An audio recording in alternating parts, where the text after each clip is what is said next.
வணக்கம் மக்களே. வாழ்க்கையில தனியா நிக்கிறோம், நிறைய பிரச்சனைகளை சந்திக்கிறோம், சாதிக்கணுங்கிற எண்ணமும் நம்மள்ட்ட இருக்கு. அப்போ நம்ம முன்னேறதுக்கு இதெல்லாம் ஃபாலோ பண்ணுங்க. யாராவது வந்து உங்களை காப்பாத்துவாங்கன்னு காத்துட்டு நிக்கிறத முதல்ல நிப்பாட்டுங்க. நம்மளை காப்பாத்துறதுக்கு ஒரு கடவுளோ இல்ல ஒரு ஹீரோவோ யாரோ வந்து நம்மளை காப்பாற்ற மாட்டாங்க. உன் வாழ்க்கை உன் கையில் அப்படிங்கறதான் எங்க அம்மா எனக்கு கத்துக் கொடுத்த ஒரு விஷயம். உங்க வாழ்க்கை உங்க கையில தான் இருக்கு. சிந்திங்க, முக்கியமா சிந்திச்சதை செயல்படுத்துங்க.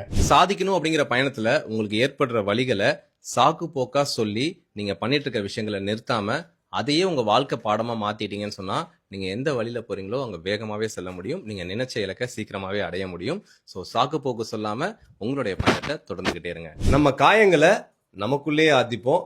ஆன்லைன்ல போட்டு மத்தவங்ககிட்ட சொல்ல வேண்டாம். ஏன்னா அங்கேருந்து நமக்கு சப்போர்ட் வருதோ இல்லையோ எல்லாரும் சந்தோஷப்படுவாங்க. அதனால அதை பண்ண வேண்டாம். உங்களுக்கு நீங்க தான் மோட்டிவேஷனா இருக்கணும். எல்லா விஷயத்திலயுமே நமக்கு நாம் தான் டிசைடிங் அத்தாரிட்டியா இருக்கணும். உங்களை அடிமட்டத்திலிருந்து நீங்களே செதுக்கி உருவாக்குங்க. இது அஜித் பட வசனம் மாதிரி இருக்கும். என்னுடைய வாழ்க்கையில ஒவ்வொரு நொடியும் ஒவ்வொரு நாளும் நானே செதுக்குனது சொல்ற மாதிரி நம்மளுடைய வாழ்க்கையும் நாமளே செதுக்கலாம் அப்படிங்கறதுதான் உண்மை. நம்முடைய லைஃப் பிளான்ஸை யாருக்கிட்டையும் நான் இதை பண்ண போறேன் அதை பண்ண போறேன்னு சொல்லிக்கிட்டு இல்லாம அதை செஞ்சு முடிச்சு ரிசல்ட்டா காமிச்சிங்கன்னு சொன்னா உங்க மேல வர மரியாதை அதிகமாவே இருக்கும். சோ அதிகம் பேசாம செயல்ல காட்டுங்க. நாங்க ஷேர் பண்ண அந்த விஷயங்கள் உங்களுக்கு ஒரு உத்வேகத்தை கொடுக்கும்னு நம்புறோம்.